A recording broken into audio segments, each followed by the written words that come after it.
Olá! Um dos sentimentos que mais tem abalado as pessoas nos dias de hoje é a falta de propósito. Isso mesmo. Esse sentimento que a pessoa não sabe bem para que ela existe e fica se perguntando por que eu existo, tem levado várias pessoas à tristeza e à depressão.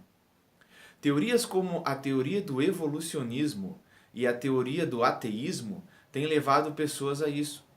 Por quê? O evolucionismo diz que a gente veio do nada e vai para lugar nenhum. Ou seja, a gente está aqui por acaso. Já a teoria do ateísmo diz que nós não temos que prestar contas a ninguém. Se Deus não existe, por que a gente tem que prestar contas a alguém? Mas o que nós aprendemos de certo ou errado é, como diz Paulo, que Deus escreve a sua lei nas tábuas do nosso coração. Por isso, qualquer lugar do mundo nós temos o que é certo e o que é errado. Mentir é errado tanto para quem é religioso ou quanto para quem é ateu. O sentimento é o mesmo. Não é só uma questão sociológica, mas isso está impresso no coração da gente. Em Jeremias, no capítulo 28, ele fala de um oleiro que está fazendo um vaso de barro. E nós podemos tirar várias informações dessa passagem. Por exemplo, um oleiro, alguém que está fazendo um vaso de barro, ele não faz um vaso e diz: para que eu fiz isso?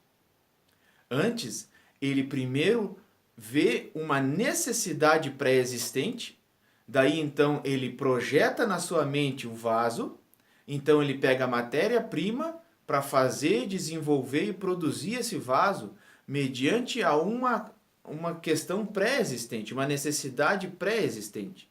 Ou seja, antes do vaso ser construído, já existia um porquê do vaso existir. Tá entendendo? Ou seja, ele primeiro teve uma necessidade, depois ele foi produzir um vaso que atendesse aquela necessidade. E assim é Deus na nossa vida. Em Jeremias, no capítulo 1, em versículo 5, Deus diz: antes que eu te gerasse no ventre da tua mãe, eu te ungi como profeta. Ou seja, Deus já tinha uma missão determinada na vida dele antes de ele ser gerado. Então, haveria uma necessidade de um profeta naquela terra, naquele tempo, para o povo de Israel. Por isso Deus preparou Jeremias antes dele ser gerado. Isso também é comigo e com você. Nós fomos gerados em Deus para um propósito. Nós fomos gerados em Deus para uma necessidade pré-existente. Para você atender um amigo, para você aconselhar um casal, para você servir ao reino, para você cantar, para você louvar, para você tocar um instrumento, para você orar por alguém, para você ser um missionário, para você ser um pastor ou a esposa de um pastor. Você tem a sua tarefa no corpo de Cristo. Paulo nos compara ao corpo e cada órgão do corpo ele é imprescindível. O que seria do sangue se não fosse o coração? O que seria das células se não fosse o pulmão para colocar ar para dentro do corpo, oxigênio para dentro do corpo? Cada função no nosso corpo, ela é imprescindível.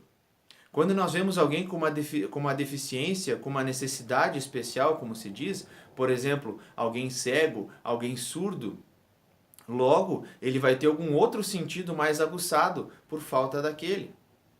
Ou seja, alguém está sendo usado demais, alguém está sendo prejudicado, digamos assim, porque falta um sentido. Por exemplo, se falta visão, ele vai precisar usar a mão, usar uma bengala para achar o caminho. Ou seja, a mão vai ser usada de forma extrema porque lhe falta um sentido. O corpo tem que funcionar de forma bem ajustada. E você foi desenvolvido e projetado por Deus para um propósito. Você tem um propósito nas mãos de Deus. Deus te constituiu, Deus te formou do jeito que você é, para um propósito que já existia antes de você existir. Portanto, meu amigo, minha amiga, meu irmão, coloque-se diante de Deus e se disponha a servir a aquele propósito que Deus te chamou. Paulo achava que perseguindo a igreja, ele estava dentro do propósito de Deus. Mas em Atos, no capítulo 9, ele teve um encontro com Jesus e Jesus revelou o verdadeiro propósito na vida dele. Pedro, quando pescava, ele achava que estava cumprindo o propósito de Deus. Mas ele fez uma pesca maravilhosa acompanhada por Jesus e Jesus revelou o grande propósito na vida dele. Segue-me que te farei pescador de homens. Você tem um propósito nas mãos de Deus. Por isso eu te convido, busque em Deus qual o verdadeiro propósito dele na sua vida. Eu tenho certeza que você vai se sentir útil.